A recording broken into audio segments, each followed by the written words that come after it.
Michael Lee does a great job covering the NBA. Follow him on Twitter. Mr. Michael Lee, NBA senior writer for Yahoo Sports as well, joins us. Kind enough to join me for a couple moments on the Boardwalk Honda Hotline on a Friday.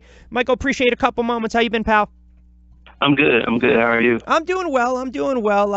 Well, let's start with the Sixers. We'll get to Toronto, which season's going to end in a couple days. But let's get to the Sixers for a second. Listen, they're in our backyard. There's a lot of fans that tune in, obviously, in the South Jersey and Philadelphia area. They follow the team closely. I think it was a horrible loss. I think it was an inexcusable loss.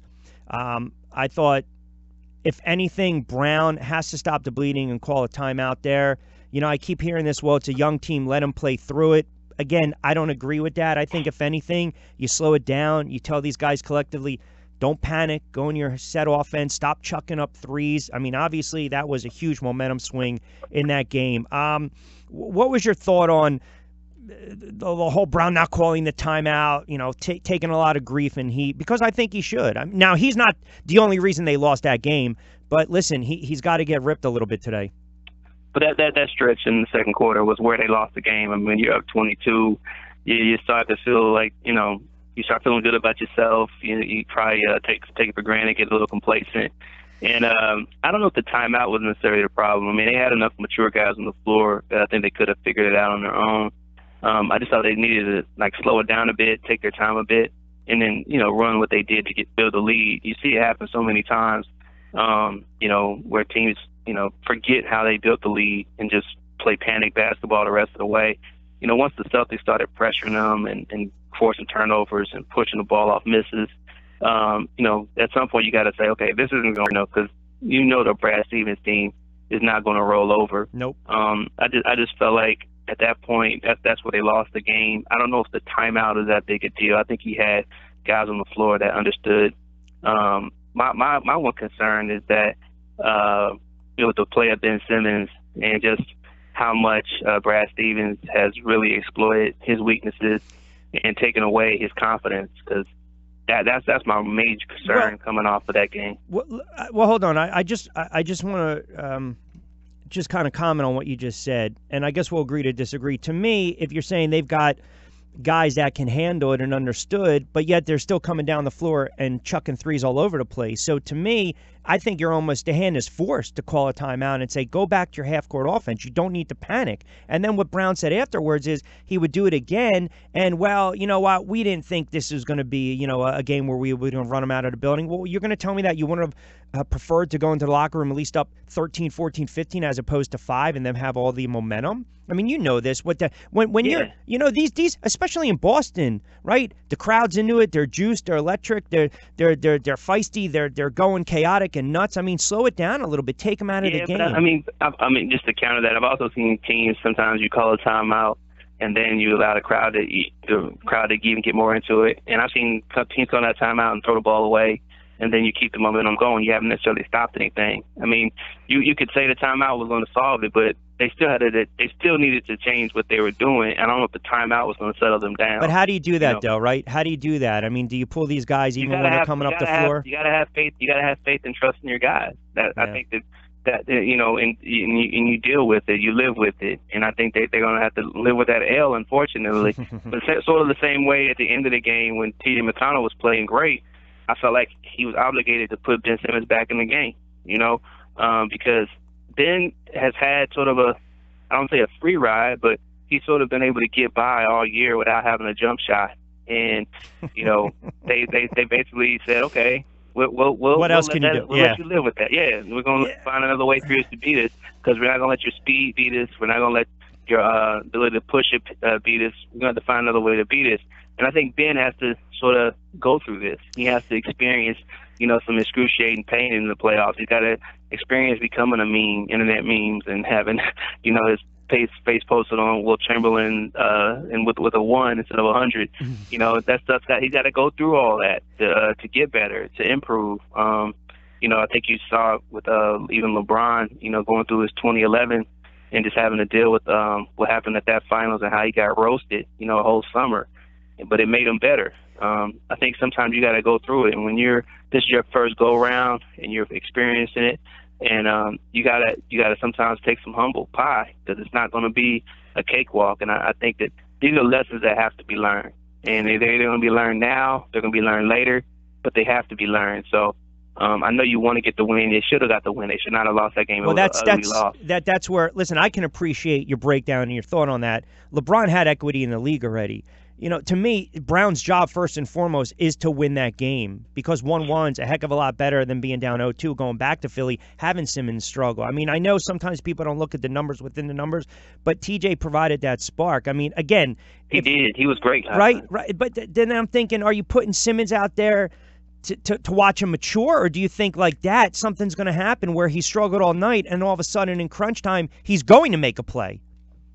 I think you got to have faith in the guys that have been there all year, and they can put you in that position. And Ben hadn't shown anything up until game 2 that he wasn't going to deliver for you. You just sometimes you don't have it.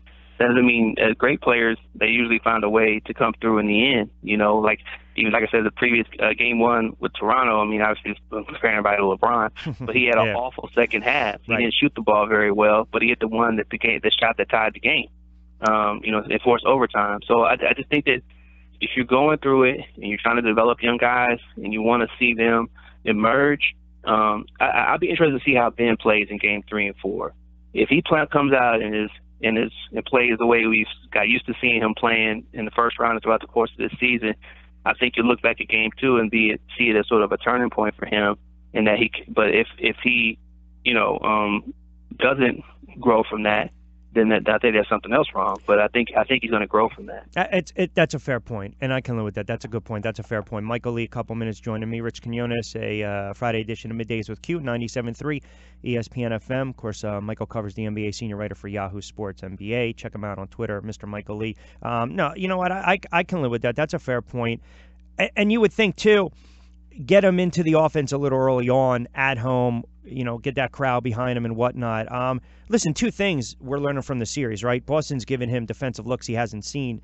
And for all the accolades we wanted to give Brett Brown this year, Brad Stevens is a hell of a coach. I mean, he really is a great coach. Man. He's amazing. I mean, you give him 5 guys, he's going to turn it into a competitive squad. I mean, you've seen it throughout. I mean, I remember when they had Jordan Crawford, a guy who kind of fringe NBA player, kind of holding on. He was Eastern Conference Player of the Week in Boston when he played for Brad Stevens. And you saw Isaiah Thomas was a 6th man. Yep. When he went to Boston, he became a 2-time All-Star playing in that system. So I just feel like, you give him somebody that they got great player development coaches so they can get the most out of their guys. But Brad Stevens he's a great motivator. I say he's a leader of men because, when they were down 22, he calmly told them what they needed to do to get back in the game. They followed his orders, and they got right back in it in a heartbeat. That being said, if you take a step back and don't focus on what the Celtics are missing, if you don't focus on the fact that Kyrie Irving, Gordon Hayward, and Daniel Tice aren't there, if you just look at this roster, they have Al Horford, who's an all-star center. Yep. They have Jaylen Brown, who's a number 3 pick of the NBA draft. They have Jason Tatum, who's a number 3 pick of the NBA draft. And they have Terry Rozier, who's really been a revelation, and he's been a great he's growing up. Player development system. He's growing up in the playoffs. In these playoffs. And so they have really solid core players. Marcus Smart is a really tenacious defender who was a lottery pick. He's a top 6 pick. So it's not that they're devoid of all talent. It's just that we're blinded by the talent that's missing, and we forget that Boston still has some really good pieces. And that's the reason why, even though they've lost all these guys through the course of the year, they're able to maintain the number 2 seed and still have home court advantage in this series. And they'll have home court advantage in the next round too. So this is a team that all year, I think Jaylen Brown even said it, like we're in May and people are still asking us how we're doing it. Like, this is what we do. That is what the Celtics do. They've been competing, and I think everybody overlooks them because we try to detract from them because of who's not there. Right, but as opposed to who's have. there. Yep. And they have a lot of talent. Listen, it seems like they're peaking, and we kind of know Cleveland's peaking. I mean, look, they have Toronto's number. Look, listen, you know what? I tweeted this out yesterday. I'm watching the game, and I'm like, it's just not fair. It is like breaking. I got to use the phrase from The Untouchables. It's like bringing a knife to a gunfight. I mean, everything LeBron was chucking up was just falling. And Toronto didn't recover from game one. And I said if they lose game two, this has the makings of a sweep. Is this more or less that Cleveland's starting to hit their stride and you're getting ridiculous production from Corver, Smith, and oh, by the way, Love, who really looked phenomenal yesterday? I mean, just, the little up and under, the duck unders, the McHale moves, the hitting his shots, the rebounding, the running the floor. And oh, by the way, you have the LeBron who's going to be able to pour in 40-plus a night. Is this more on Cleveland starting to click, or they just flat out have Toronto's number? LeBron has their number. I don't know if Toronto ever really felt that they could beat LeBron. And you can sort of tell by the way they finished game one, they were playing scared. They were playing afraid. And, it's almost like if you have a bully in your neighborhood, the minute you guys have a confrontation, you got to be ready to swing. You got to be ready to knock them out. And if you are scared of the bully the first time you all confront each other and he sees it, that he got you, there's nothing you can do about it. And that's sort of what happened with Toronto. The game one, they had the ability to knock out LeBron, to at least, take out Cleveland in game one and then show to themselves, okay, we can handle this thing. But they blew it. They choked it. It's hard to make shots when your hands around your neck, but they choked it away. And I think that they gave away the series and a bit of their pride, and then in game two, LeBron just came in for the kill because he looked at these guys and felt like, y'all not serious. You guys can't take me out. And that's the way they approached that game. He just roasted them. I mean, he was just shooting just heat checks, fall away. No, it was ridiculous. It was just like he was practicing shots on them. See, I bet you I can. It was like playing horse. Too. Yeah, it was like playing horse. Yeah, he was playing horse with himself, and unfortunately, they were HORSE all over the place on the other end of the court because they couldn't hit anything. It's kind of disappointing because they earned the right to be the number one seed. They were the best team through the course of the regular season. And I think the previous series against Washington, they got tested a bit, but they knew all along they were the better team. I don't think they ever entered this series thinking, we're the better team. We're better than this group. We should beat them. I think they were like, man, I sure hope we can beat them. LeBron's so tough. And then, they lost game one, and I think that means it looks like we're gonna wind up getting the same finals matchup another year. And I don't know if anybody outside of Cleveland or Oakland is looking forward to that.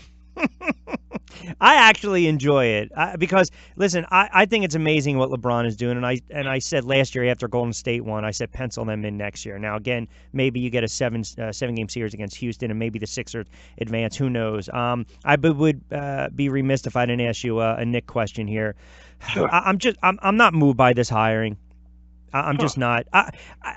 Listen, I'll tell you, I know they can't keep circling the wagon and the block with these retreads. I know they can't, and I know Jay Wright was never leaving Villanova, but I think maybe I'm numb to the fact that they've been a horrible franchise, and I'm a huge fan of that franchise, and I can't stand watching them, but I still put myself through it, and I'm miserable every single solitary season. Give me a reason why I should be excited about this hiring. Because David Fizdale is not a retread. He was a man who was wrongfully fired by a misguided organization that chose a faded old player who's not ever going to be an all-star again over a guy who had proven that he was a really good leader. No, I'm serious. I mean, I know. He took Memphis to the playoffs. You're right. The selling point for David Fizdale is this, and I use this all the time. When David Fizdale was coaching the Memphis that first year, they lost the first two games, and he had the whole take that for data rant, and they're not going to rook us. Right. And the next game they won, and they won the next two games. And I heard Mike Conley and I heard all the guys when they went to the podium to talk about that. They said, "We did this for Coach. We won this for Coach." When you're in the playoffs, you don't need any source of motivation. You got to win for your pride and everything else. I've been covering the league for 18 years or so. I've never seen a team come out and openly say, "We won these games because of our coach. We won this for Coach." That means that he was able to connect with these guys. He didn't connect with their best player. And that was a bit of a problem, and that's something he probably learned from. But he connected with enough of those guys that they went and busted their butts to beat a much better San Antonio team 2 times at home, and they gave him the credit. So I think that if he got the support of LeBron James, Dwayne Wade, you go on the list, anybody that's ever played for him in Miami, in Atlanta, or anywhere that he's been, they vouch for this guy. You talk to Eric Spoelstra, in Miami, the coach there, he feels like he's one of the best basketball minds out there. This is a guy that is not just some retread. He's somebody who wasn't given a fair shot to finish his job somewhere. And I think that with him and Scott Perry, you have the foundation of a very structured, solid core that can actually. But again, no coach is going to save the Knicks. Talent is going to save the Knicks. I agree to that. They need You're right. Players. You're right. And that's. But I think that at least you have some symmetry between the front office and the coaching staff. You have guys who are like-minded and also have the right personality. And lastly, I'll say this: Fizdale's from South Central Los Angeles. He can handle New York. Yeah. He's a tough. He's no nonsense, and I respect that. You know what? I feel a little better now. You see, you had me on the sofa for a couple minutes. You had to just break me down psychologically. Now I feel a little better now. I will feel better again, but he's not going to win any games because he no, can't they shoot. Still need. So they and with Porzingis still in his knee recover from a knee injury, it's going to be another long season. But I think long term, they have a coach who's going to be able to get that team playing hard, playing right, and eventually when they start getting their pieces together, they have free agent money in 2019. He's going to be able to recruit some guys to come play because he's like I said, you got LeBron James vouching for you as a coach, then you've already won. That's all I ask. It gets sad and lonely when I'm watching these guys play on the West Coast at 11 o'clock at night and they get blown up by 20, and I'm looking around saying, what the hell am I doing? You're a fan. No, it's never going to end. I mean, come on. But again, Fizdale's not a retread. No, that's true. He didn't get a fair shot. All right, pal. Hey, listen, great stuff, man. I appreciate you making time. Enjoy the rest of the playoffs. Hopefully we can talk near finals times, but definitely appreciate the insight, Michael. All right, thank you. Appreciate it. You got to be well. Michael Lee joining us on the Boardwalk Honda Hotline.